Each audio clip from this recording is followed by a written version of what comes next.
पंचायतराज दिवस उपलक्षे सुंदर भाषण। सम्माननीय सभापति महोदय, मोर पूज्य गुरुजी और गुरुमा वृंद, मंचासीन विचारक मंडली एवं मोर सान बड़ भाई और भौणी माने तथा मोर सहपाठी और सहपाठिनीगण, आज हेउछि मार्च मास 5 तारिख आम ओडिशार बरपुत्र तथा द्वितीय खारबेल श्रीजुक्त विजु पट्टनायक जन्म जयंती। एही दिवस रे मते किछि कहबाकू सुजोग मिलिथिबारु मु निजकू गौरवान्वित मन करुछि। पंचायत राज व्यवस्था को कार्य करबा पई आम देशर प्रिय प्रधानमंत्री श्रीजुक्त जवाहरलाल नेहरू योजना करथिले। पंचायत राज शासनर तृतीय स्तर ग्राम पंचायत एहा एक प्रगतिशील अनुष्ठान भावरे मौर्य और गुप्त वंशीय शासन काल रे श्रद्धाभाजन होई परिथिला। एहाकू ग्रामतंत्र बा विलेज रिपब्लिक बोली कुहा जाउथिला। भारतीय संविधान धारा 30 रे उल्लेखित रहिछि, organization of village panchayat the state take step to organize panchayat and endow them with such power and authority as may to be necessary to enable them to function as units of self government।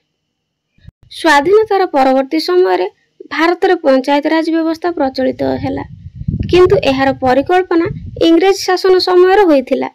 Bharat रे आधुनिक पंचायत राज आरंभ होइथिला 1959 मसीह राजस्थान में यह व्यवस्था प्रवर्तन हैला। 1960 मसीह पंजाब, उत्तर प्रदेश, बिहार, महाराष्ट्र एवं गुजरात रे यह 1961 मसीह कार्यकारी हैला। आज यही पवित्र दिवसटी को आमे हमर अति प्रिय नेता तथा ओडिशार खारबेल इंडोनेशियार भूमिपुत्र भारतर जड़े सफल राजनेता श्रीजुक्त विजु पट्टनायक जन्म जयंती रूपे सम्मान सहकारे महासमारोह पालन करुछंती।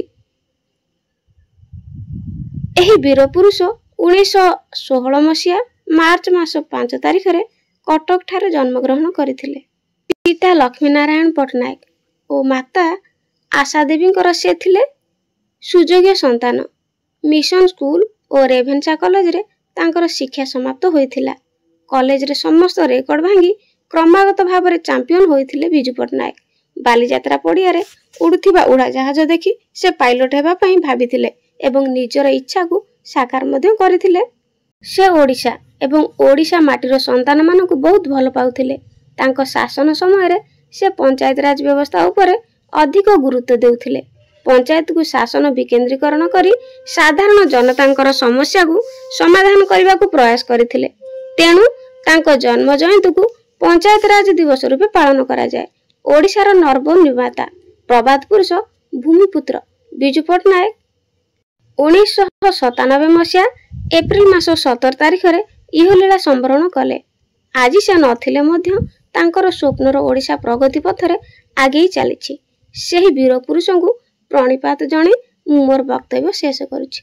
पिलामाने वीडियोटी पसंद आसले चैनल को लाइक शेयर सब्सक्राइब करा पई जमार भूलिबेनी। आज पई रहउछि, धन्यवाद।